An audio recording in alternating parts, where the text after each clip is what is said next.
माझे नाव पियुष वाघमारे, माझे वय 16. माझ्या घरामध्ये राहायला आम्ही 3 जण, मी, माझी आई व माझे बहीण. माझ्या वडिलांचे अपघात 2021मध्ये झाले. घरची जबाबदारी असल्यामुळे मी लहान वयातच कामाला जाऊ लागलो. 13 मार्च रोजी माझ्याबरोबर अविचित्र घटना घडली.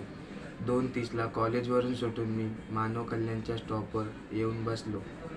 मानव कल्याणच्या स्टॉपवर येऊन बसताना तेवढ्यात 2 गाडीवर 5 जण बसून येतात व माझी नाव व माझी जात विचारून मला जबरदस्ती अपघात करून गाडीवर बसून बोरवली दौलतनगर येथे नेऊन मला मारहाण करून कस्तुरबा चौकी येथे हजर करतात. साहेबांनी माझी सगळी माहिती काढल्यानंतर त्या लोकांनी मला मारहाण केली.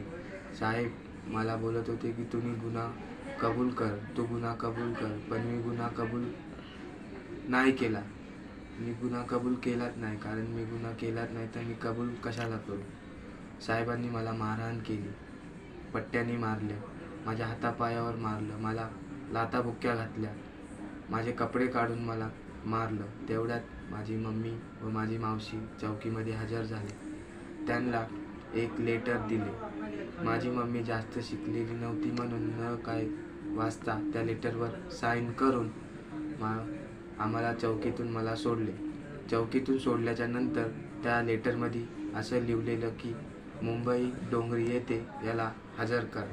पण मी गुन्हा न काय करता मला कोर्टात उगाच हजर करायला लावले.